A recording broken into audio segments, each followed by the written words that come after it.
내일 한국은행 금융통화위원회가 열립니다. 금리 결정이 이뤄지는 날인데요. 원달러 환율이 7개월 만에 가장 낮은 수준을 기록했고 또 경기 하방 우려도 계속되고 있어서 기준금리는 인하에 무게가 실리고 있습니다. 조기 대선을 앞두고 열리는 이번 금통위에서는 어떤 결과가 나올지 또 최근 하락하고 있는 원달러 환율에는 어떻게 전략을 세워야 할지 이야기 나눠보는 시간 준비했습니다. 피나클 경제연구소 장재철 대표님과 함께합니다. 안녕하십니까? 네, 안녕하세요. 네, 반갑습니다.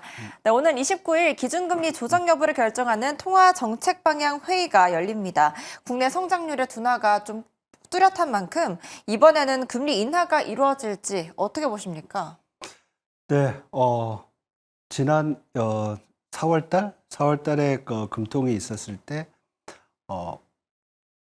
전반적으로 5월 달에는 금리 인하가 될 거라는 기대가 굉장히 컸습니다. 왜냐하면 지난 2월 달에 금리를 내렸을 때 1월 달 회의에서 몇 가지 이제 특징적인 상황이 있었는데요. 그때 소수 의견이 나왔습니다. 금리 인하에 대한 소수 의견이 나왔었고 또 금통위원들이 대부분 3개월 이내에 금리를 내려야 되겠다 이런 전망이 있었고요. 포워드 가이던스라고 하는데 그게 있었고 성장률 둔화가 심해서 성장률을 하향 조정해야 되겠다 이런 얘기가 있었는데 그 얘기 나오고서 2월 달에 금리를 내렸습니다.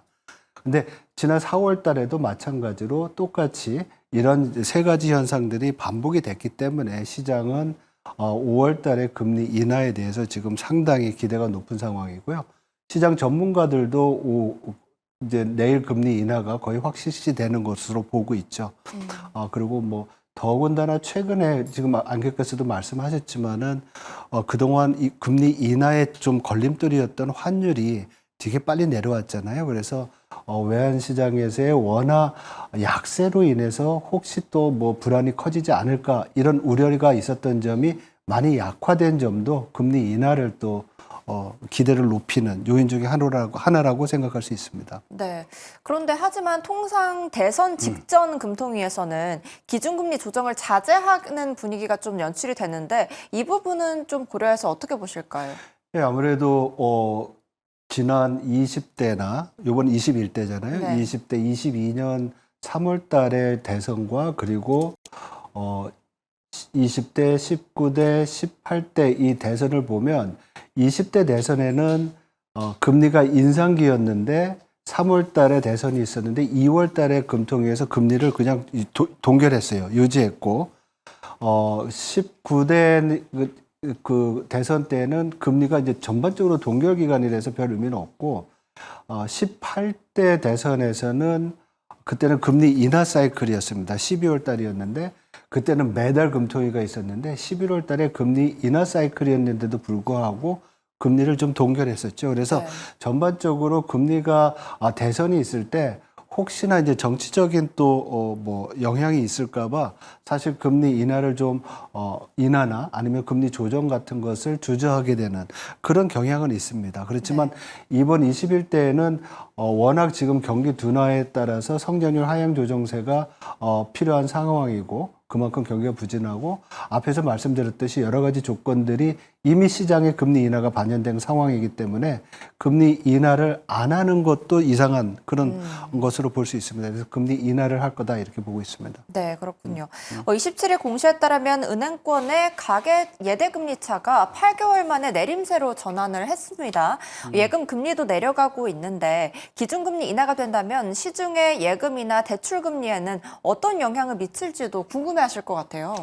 예, 금리가 이제 기준금리가 내려오면 우리가 기준금리라고 하면 우리 한국은행이 정하는 정책금리인데 여기에 맞춰서 기준이 돼서 시중금리가 변해야 되는 겁니다. 근데 기준금리를 지난해부터 쭉 내렸죠. 10월, 11월 달 내리고 이번 2월 달에 내렸는데 예금금리는 거기에 따라서 내려왔습니다. 그래서 지금 예금금리 자체는 지난 4월 기준으로 약 한 2.15에서 2.65 이 정도 되는 것 같아요. 평균으로 2.4% 정도 이제 많이 내려왔는데 대출 금리가 지금 상당히 높죠. 네. 지금 대출 금리 같은 경우에는 4.3%. 그래서 금리 인하를 시작하기 이전 작년 9월에 3.95%보다 0.35%포인트, 0.35bp 0.35%포인트가 네네. 지금 높은 상황이에요. 그래서 오히려 금리는 낮추는데 대출 금리는 올라가고 있죠. 근데 이게 왜 이러냐면 대출 금리는 기준금리, 한국은행이 정하는 기준금리에 가산금리를 더하고요. 신용 여부에 따라서 그리고 우대금리를 빼주는데 우대금리가 지금 많이 줄고 있어요. 그러니까 우대금리가 주는 이유는 사실 그동안 금리가 낮아지면서 가계대출이 늘어나고 정부 입장에서는 대출이 많이 늘어나면 금융불안이 커지잖아요. 그래서 기준금리 내려가는 만큼 대출금리가 내려오면 금융불안이 커질 수 있으니까 정부 당국에서 너무 내리지 말라. 이렇게 지도를 했기 때문에 이런 부분이 좀 높아져서 대출금리는 기준금리 내려오는 만큼 내려오지 않고 오히려 좀 올라간 그런 부분이 있다고 봐야 되겠죠. 네. 대출 금리를 포함해서 대출을 포함해서 가계부채 불씨가 여전히 변수로 꼽히는 상황인데 1분기 말에 가계 신용 잔액이 통계 작성 이래 최대 규모를 나타내기도 했습니다. 7월 3단계 DSR 시행을 앞두고 대출이 또 많이 이뤄질 수도 있다 이런 우려도 있는데 이와 관련해서는 어떻게 보실까요?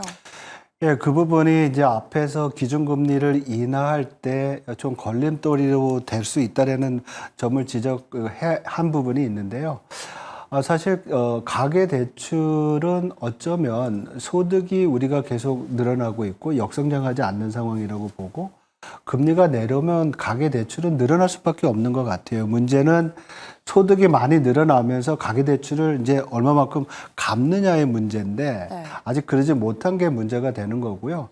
전분기 대비로는 1분기 때 전분기 대비로는 약 한 2.8조 늘어났어요. 근데 그 직전 3분기에는 거의 10조 이상 늘어났었거든요. 그래서 이게 좀 증가세가 둔화되고 있지만 정책 당국 입장에서는 이렇게 금리가 내려오게 되면 가계부채가 늘어날 수 있잖아요. 그리고 실제로 지난 4월 달에 그 5대 그 시중 은행들에 보면 대출이 좀 늘어나는 거로 보고 있어요. 그래서 이런 것들이 좀 우려 상황인데 제 생각으로는 기준금리 25bp 이번에 내린다고 하더라도 금융당국이 은행들한테 가계대출의 급격한 증가를 좀 억제하는 그런 지도를 좀 강화할 것으로 보여서 가계부 대출이 많이 늘어나지는 않지 않을까 이렇게 좀 생각을 합니다. 그렇지만 가계부채가 늘어나는 것은 금리가 앞으로 더 내려간다고 하면 굉장히 이제 한국은행 입장에서는 불안 요인이고 이게 늘어난다고 하면 올해 예상되고 있는 추가금리 인하를 제약하는 그런 요인이 될 것으로 보고 있습니다. 네. 지금까지 예금 금리와 대출 금리에 대해서 말해봤고 이제 지난 금리 동결의 주요 배경이었던 원달러 환율이 최근 급락세를 보여주고 있습니다. 1,500원을 넘보던 환율이 1,300원대로 내려왔는데 물론 오늘은 1,370원대로 되돌리는 모습이 보이고는 있습니다만 많이 내려왔습니다. 약달러 기조로 인한 것인지 궁금해요. 네. 지금 외환시장에서의 평가는 두 가지인 것 같아요.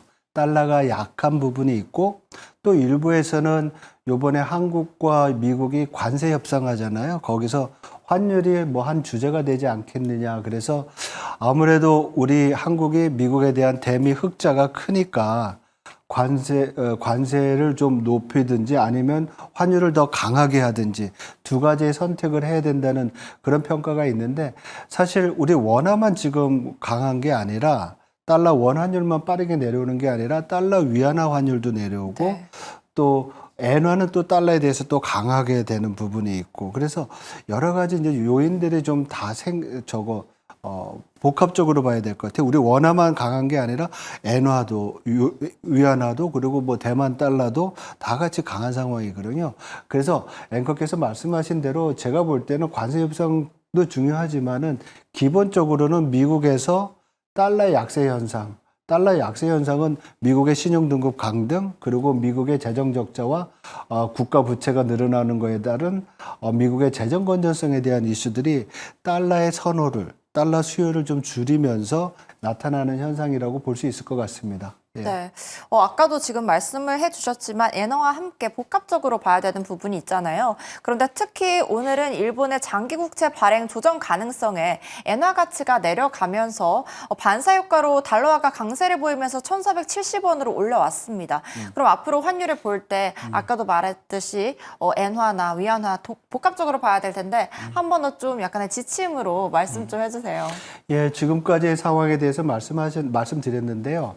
이러한 내용들이 사실 단기적으로는 뭐 지금 일본에서의 어떤 이벤트 때문에 되돌림이 있지만은 기조적으로 달러의 약세는 올해 말까지 계속될 거로 보여요. 왜냐하면 미국의 재정 건전성에 대한 이슈는 신용 등급에서 하락에서 나타난 것처럼 앞으로도 계속 달러와의 약세 요인으로 작용할 것 같고요. 두 번째로는 하반기가 되면 미국 경제가 되게 가시화될 것 같아요. 그리고 연준이 금리를 인하하는 것이 이제 현실화될 것이고, 뭐 일부에서는 9월 달, 좀 늦으면 12월 달에 한다는데, 이런 요인들이 다 복합적으로 작용하면 달러는 약세가 될 것이고요. 그리고 지금 뭐 유로화가 또 상대적으로 강세를 보이고 있어요. 왜냐하면 최근에도 보면 유럽에 대한 관세를 50% 부과했다가 6월 달부터 6월 언제까지 6월 1일까지 연기한다고 그랬다가 또 7월 9일까지 연기한다고 그랬잖아요. 네. 이런 요인들은 사실 유로화 강세 요인으로 작용할 수 있습니다. 그리고 관세율이 좀 내려올 것으로 보여서 달러 이외의 선진국 통화가 강세를 보이고 신흥시장국도 경기 모멘텀이 커지면서 강세를 보여서 제가 볼 땐 달러 약세는 기조적으로 연말까지 가지 않겠느냐. 그래서 달러 지수가 지금 한 99 정도 되고 있거든요. 이게 98 아니면 97 후반까지도 내려가지 않을까 이렇게 보고 있습니다. 달러 지수가 내려오면 달러가 약세되는 걸 의미하거든요. 네네. 네. 그렇다면 약달러 기조는 연말까지 이어질 거다라고 말씀을 해주셨고, 그렇다면 이 원달러 환율이 내림세가 지속이 된다면 외국인의 투자자 순매수세로 유입이 될 수도 있을까요? 예, 아무래도 달러의 그 가치가 좀 떨어진다고 하면 달러 자산에 대한 수요는 줄겠죠. 그래서 일부에서 얘기하는 것처럼 달러 셀이나 이런 것은 없고요. 달러 자산에 대한 매도가 빠르게 진행될 것 같지는 않고 달러의 자산에 대한 수요가 줄게 되면 아무래도 다른 쪽의 수요가 늘어나야 되겠죠. 그게 유럽이나 신흥시장국이 될 것이고 그것 중에 하나가 이제 한국이 될 것 같아요. 그래서 우리 원화가 강세가 되는 것만큼 그만큼 우리 자산에 대한 원화 자산에 대한 수요가 있을 것 같아서 제가 볼 때는 순매수가 좀 생기지 않을까 보고요. 특히 하반기에는 추가적인 추경도 얘기가 나오고 있잖아요. 기대가 있으니까 이런 부분들은 한국 경제 성장에 좀 도움이 되면서 시장에는 좀 긍정적인 영향을 주지 않을까 이렇게 전망할 수 있습니다. 네, 오늘 말씀 여기까지 듣도록 하겠습니다. 내일 한국은행 금통위를 대비해서 인하 기조 대비와 함께 원달러 환율의 전망까지 알아봤습니다. 오늘 말씀 감사합니다. 네, 고맙습니다.